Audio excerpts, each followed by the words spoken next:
Number 31, Hamilton. In disquisitions of every kind, there are certain primary truths, or first principles upon which all subsequent reasonings must depend. These contain an internal evidence which, antecedent to all reflection or combination, commands the assent of the mind. Where it produces not this effect, it must proceed either from some disorder in the organs of perception, or from the influence of some strong interest, or passion, or prejudice. Of this nature are the maxims in geometry that the whole is greater than its parts, that things equal to the same are equal to one another, that two straight lines cannot enclose a space, and that all right angles are equal to each other.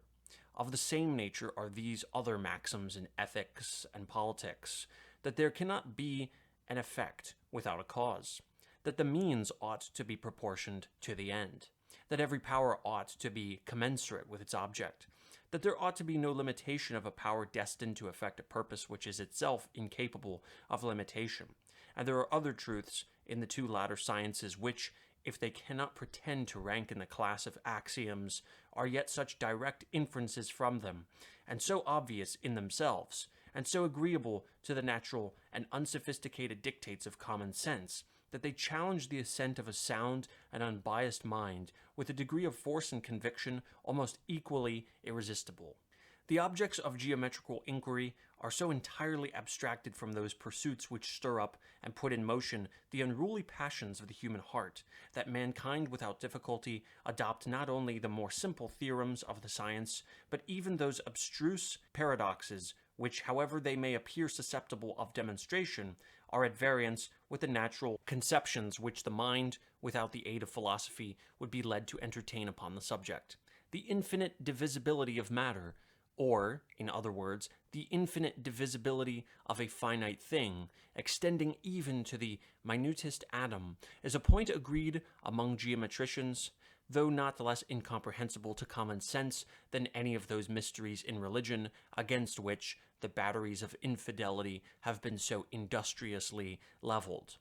But in the sciences of morals and politics, men are found far less tractable. To a certain degree, it is right and useful that this should be the case. Caution and investigation are a necessary armor against error and imposition. But this untractableness may be carried too far, and may degenerate into obstinacy, perverseness, or disingenuity, though it cannot be pretended that the principles of moral and political knowledge have in general the same degree of certainty with those of the mathematics. Yet they have much better claims in this respect than to judge from the conduct of men in particular situations we should be disposed to allow them. The obscurity is much oftener in the passions and prejudices of the reasoner than in the subject. Men upon too many occasions do not give their own understandings fair play, but yielding to some untoward bias, they entangle themselves in words and confound themselves in subtleties. How else could it happen, if we admit the objectors to be sincere in their opposition, that positions so clear as those which manifest the necessity of a general power of taxation in the government of the Union should have to encounter any adversaries among men of discernment? Though these positions have been elsewhere fully stated, they will perhaps not be improperly recapitulated in this place as introductory to an examination of what may have been offered by way of objection to them. They are in substance as follows.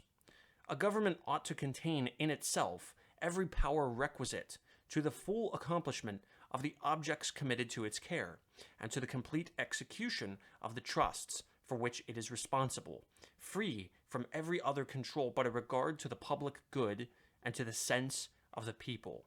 As the duties of superintending the national defense and of securing the public peace against foreign or domestic violence involve a provision for casualties and dangers to which no possible limits can be assigned, the power of making that provision ought to know no other bounds than the exigencies of the nation and the resources of the community. As revenue is the essential engine by which the means of answering the national exigencies must be procured, the power of procuring that article in its full extent must necessarily be comprehended in that of providing for those exigencies. As theory and practice conspire to prove that the power of procuring revenue is unavailing when exercised over the states in their collective capacities, the federal government must of necessity be invested with an unqualified power of taxation in the ordinary modes.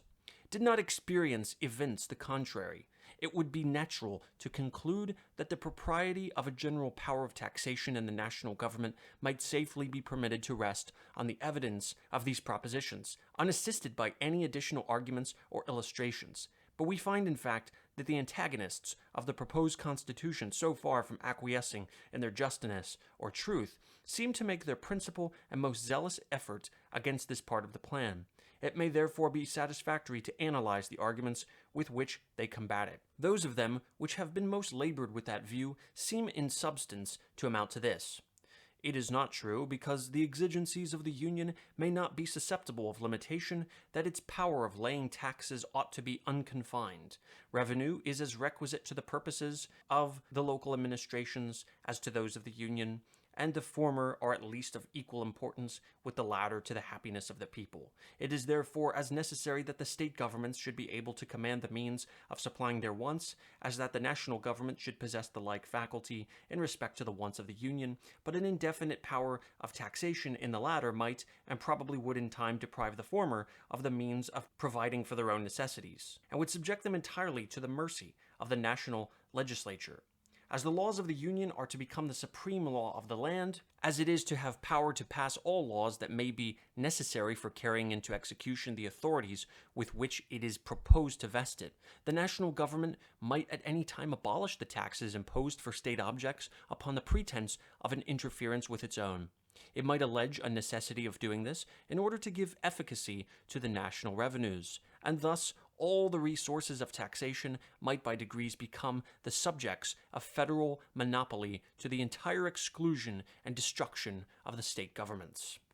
This mode of reasoning appears sometimes to turn upon the supposition of usurpation in the national government. At other times, it seems to be designed only as a deduction from the constitutional operation of its intended powers. It is only in the latter light that it can be admitted to have any pretensions to fairness. The moment we launch into conjectures about the usurpations of the federal government, we get into an unfathomable abyss, and fairly put ourselves out of the reach of all reasoning. Imagination may range at pleasure till it gets bewildered amidst the labyrinths of an enchanted castle, and knows not on which side to turn to escape from the apparitions which itself has raised. Whatever may be the limits or modifications of the powers of the Union, it is easy to imagine an endless train of possible dangers, and by indulging an excess of jealousy and timidity, we may bring ourselves to a state of absolute skepticism and irresolution. I repeat here what I have observed in substance in another place, that all observations founded upon the danger of usurpation ought to be referred to the composition and structure of the government, not to the nature or extent of its powers. The state governments, by their original constitutions, are invested with complete sovereignty. In what does our security consist against usurpations from that quarter? Doubtless in the manner of their formation, and in a due dependence of those who are to administer them upon the people. If the proposed construction of the federal government be found, upon an impartial examination of it, to be such as to afford to a proper extent the same species of security, all apprehensions on the score of usurpation ought to be discarded. It should not be forgotten that a disposition in the state governments to encroach upon the rights of the Union is quite as probable as a disposition in the Union to encroach upon the rights of the state governments. What side would be likely to prevail in such a conflict must depend on the means which the contending parties could employ towards ensuring success. As in republics, strength is always on the side of the people, and as there are weighty reasons to induce a belief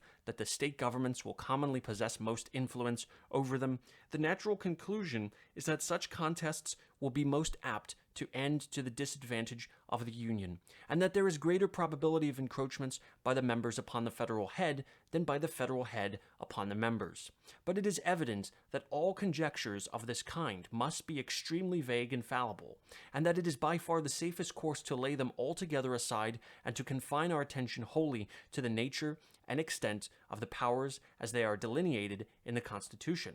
Everything beyond this must be left to the prudence and firmness of the people, who, as they will hold the scales in their own hands, it is to be hoped will always take care to preserve the constitutional equilibrium between the general and the state governments. Upon this ground, which is evidently the true one, it will not be difficult to obviate the objections which have been made to an indefinite power of taxation in the United States. Publius.